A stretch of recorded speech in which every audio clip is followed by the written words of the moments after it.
আজকের ক্লাসে আমরা যে বিষয়টা নিয়ে আলোচনা করতে চলেছি সেটা হচ্ছে উইলিয়াম শেক্সপিয়ারের লেখা shall I compare thee to a summer's day or sonnet number 18। আমরা এই টেক্সটটা বেসিক্যালি সর্বপ্রথমেই তার ইন্ট্রোডাকশান জানব এক এক করে, তারপরেই আমরা এই টেক্সটটাকে থরলি পড়ব। হ্যালো ফ্রেন্ডস, ইংলিশ টেক্সট অ্যানালিস্টের আরও একটা নতুন ক্লাসে স্বাগত জানাই।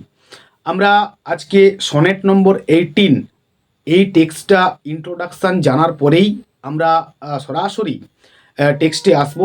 যদি অবশ্যই টেক্সটটা তোমাদের ভালো লেগে থাকে তো অবশ্যই একটা লাইক করো এবং চ্যানেলটাকে সাবস্ক্রাইব করো এবং বন্ধুদের মধ্যে শেয়ার করো, কারণ একটা লাইক আমাকে অনেক বেশি এনথু এবং ইন্সপিরেশান দেয় আরও বেশি করে কন্টেন্ট তোমাদের সামনে প্রেজেন্ট করার জন্যে।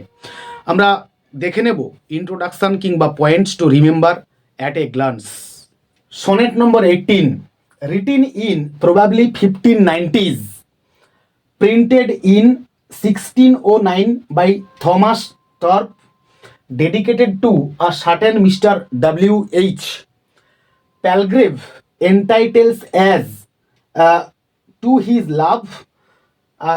Thomas Thorpe published 154 sonnets. Type হচ্ছে sonnet, that means Shakespearean sonnet. Next আমরা চলে আসবো written in iambic pentameter, rhyme scheme AB CD EF G, মানে টিপিক্যাল শেক্সপিরিয়ান রাইম স্কিম আর কি।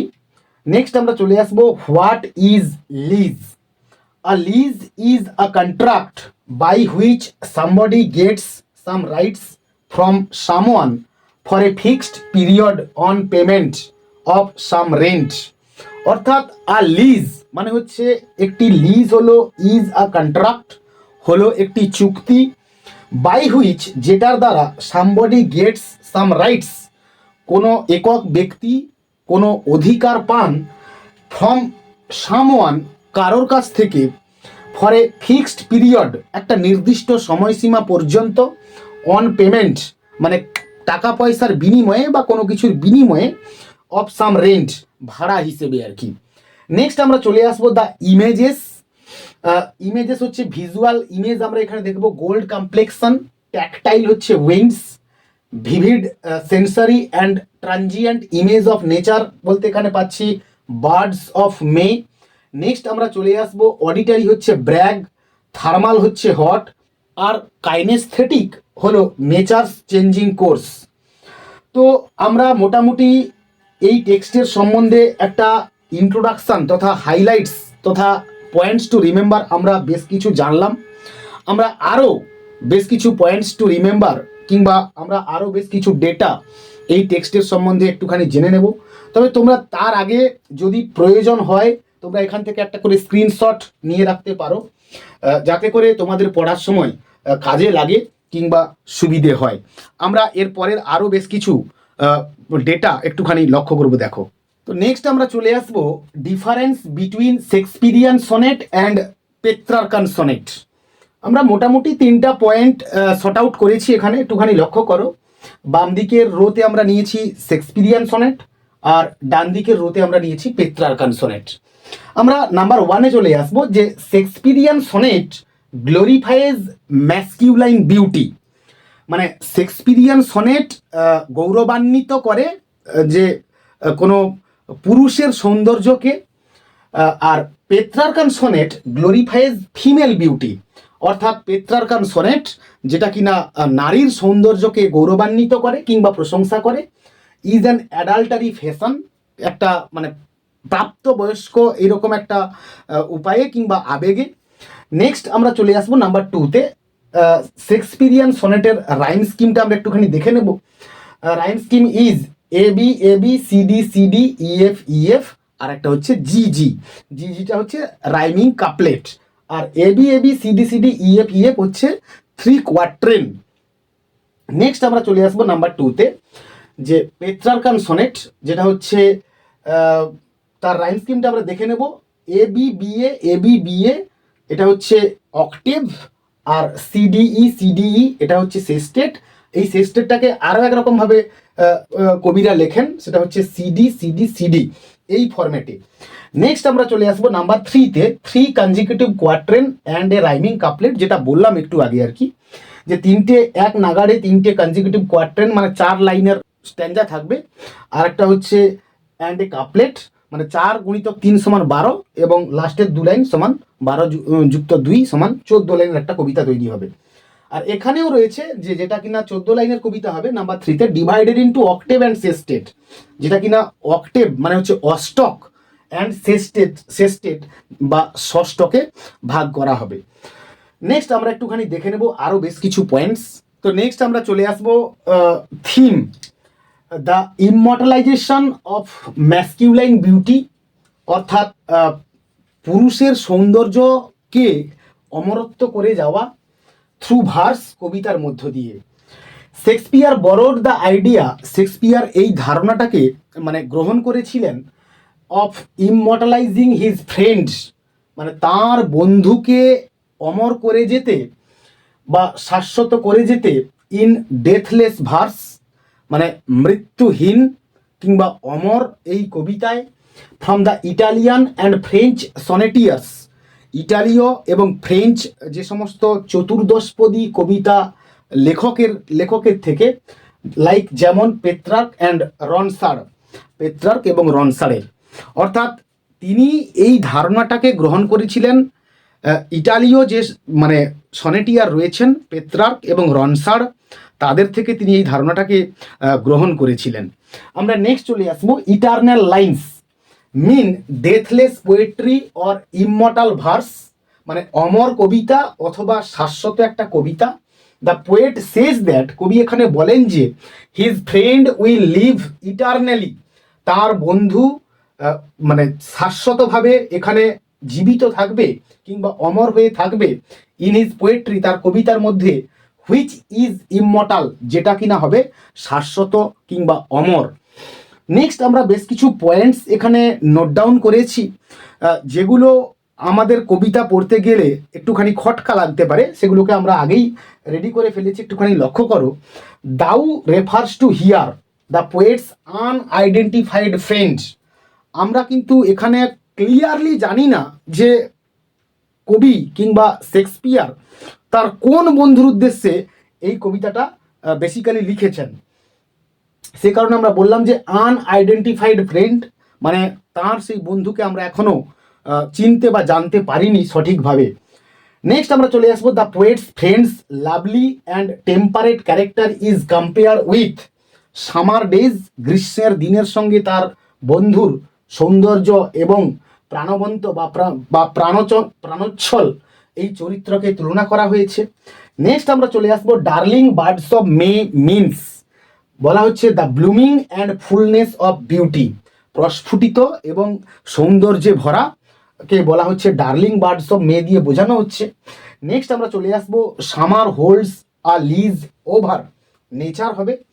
আর গোল্ড কমপ্লেক্সান মিনস মানে সোনালি আভা বলতে এখানে যেটা বলা হচ্ছে the golden colour face of the sun মানে সূর্যের সোনালি আভাযুক্ত রশ্মি কিংবা আলোকে এখানে বলা হচ্ছে গোল্ড কমপ্লেক্সন।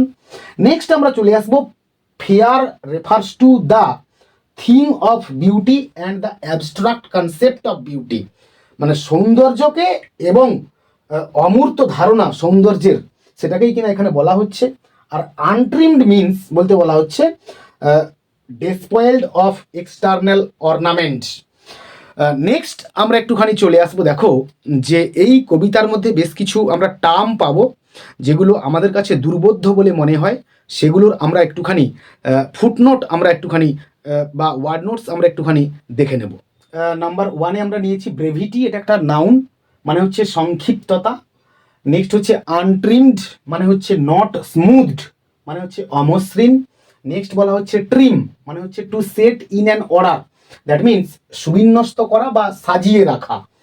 নেক্সট আমরা চলে আসবো দ্য আই অফ হেভেন বলতে এখানে কাকে বলা হচ্ছে, সানকে বলা হচ্ছে। নেক্সট আমরা চলে আসবো সামার বলতে এখানে ইউথকে বলা হচ্ছে বা যৌবনকালকে বলা হচ্ছে।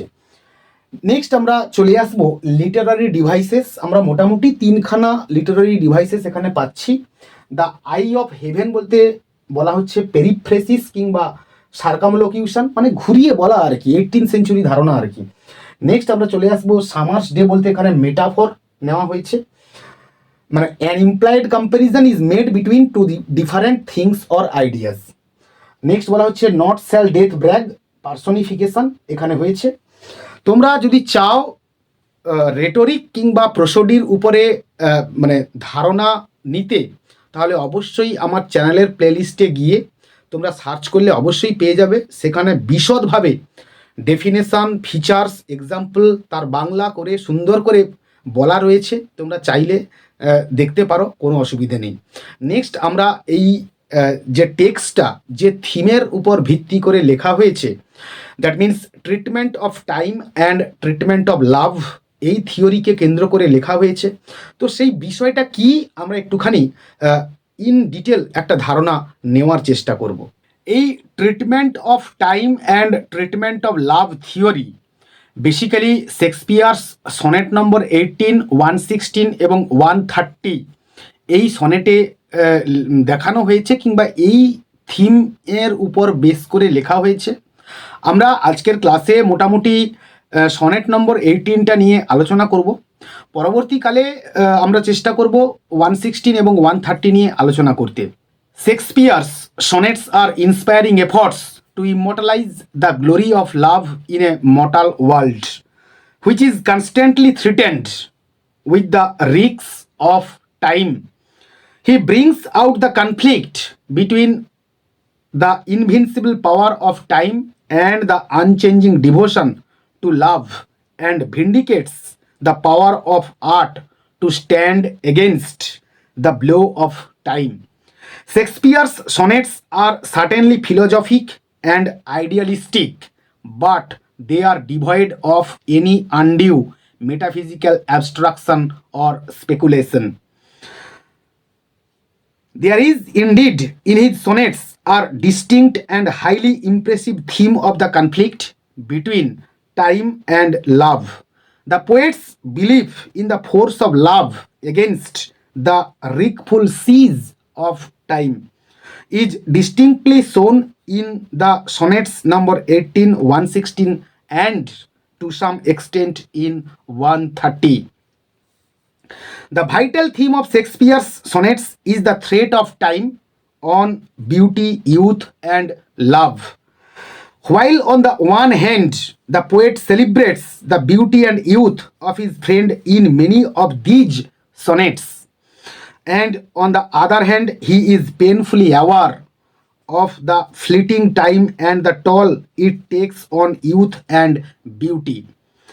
In the first 17 sonnets, the poet urges his friend to marry and have children who would perpetuate his charms. Subsequently, he hopes to immortalize his friend through his deathless verse. Sonnet number 18 is one such sonnet where immortality of the youth is assured through his verse.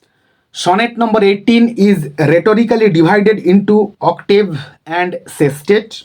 The change between the two parts balanced on the fulcrum of the word but at the beginning of the 9th line. Great riches of implication are packed into the interrogatory first line, which is a single sentence. A summer's day is itself full of meanings, both lovely and ominous. It represents the season of growth, fertility, flowers, love, when days are not only luxurious in themselves but at their longest of all the seasons of the year. But that fact itself reminds us of a single day's brevity. No matter how long it lasts by count of daylight hours, we are already made conscious of the portents of decline and imperfection that are inevitably to follow. The third line, rough winds do shake the darling birds of May, highlights the fragility of beauty. Even the most seemingly benign forces of nature, the eye of heaven, can induce drought and parch the skin. The octave concludes with a vital distinction between chance and nature's changing course. Of these two forces, the latter is predictable, the former not. Both are perilous. The sequential progress of the seasons is inexorable, and that it should present itself as a law of nature in the last line of the octave was implicit in the first line. The turning of the wheel of chance, as said by Kent in King Lear, Fortune, good night, smile once more, turn thy wheel, also assured men that no temporal greatness was durable, and that the mighty would surely fall. Then comes the brilliantly defiant sestet, in which the poet promises to immortalize his beloved in deathless verse. It needs immediately to be said that this is not personal vanity, nor even a shrewd intuition on Shakespeare's part, but a poetic convention that can be traced back to classical antiquity. It can be found in Homer and Virgil, and J.B. Leisman noted that passages on the immortalizing power of poetry are very frequent in Pindar's odes. তো next আমরা এবার চলে আসবো সরাসরি টেক্সটে। এখানে একটুখানি বলে রাখি যে দাউ হচ্ছে আমরা যে টার্মটা পাবো আর কি, যে second person singular number old ইংলিশে ইউজ করা হতো, যার অর্থ হচ্ছে তুমি বা তুই। দি টিএইচ ডবল ই দি বলতে এখানে বলা হচ্ছে dative and accusative form of দাউ। এটাও একটা ওল্ড ইংলিশ ইউসেজ, যেটাকে মানে হচ্ছে তোমাকে। আর আর্ট, এটা হচ্ছে থার্ড পারসন আমরা মোটামুটি পাচ্ছি। আর হচ্ছে দাই বলতে এখানে বলা হচ্ছে পজেসিভ প্রোনাউন হিসেবে ইউজ করা হয়েছে।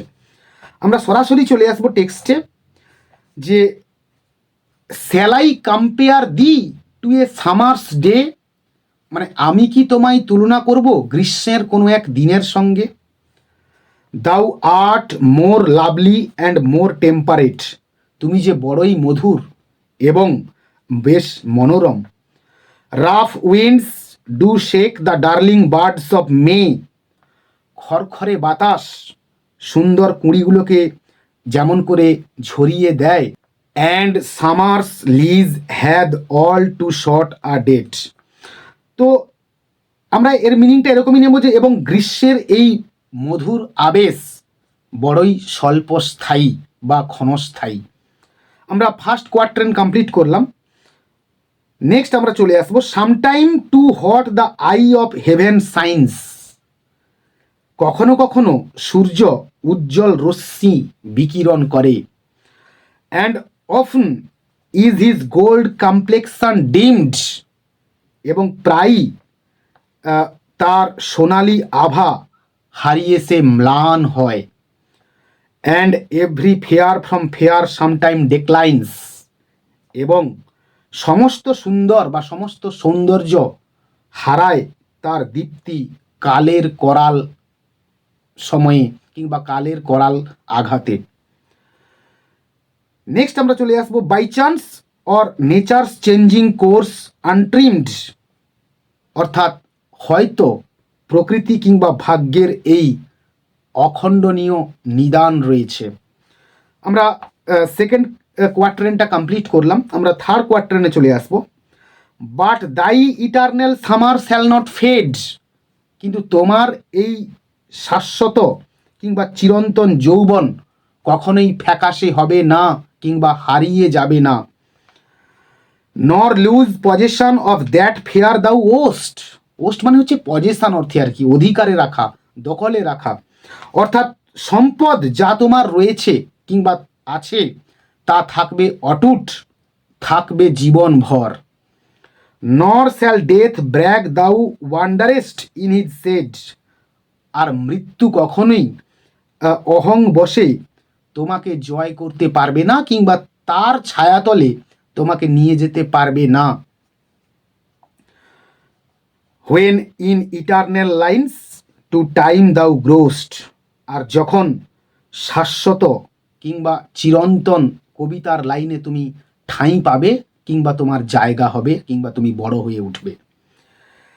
নেক্সট আমরা চলে আসব, অর্থাৎ বলা হচ্ছে যে his ওয়ার্দিনেস will increase with the time, অর্থাৎ তার খ্যাতি সময়ের সঙ্গে সঙ্গে বৃদ্ধি পাবে।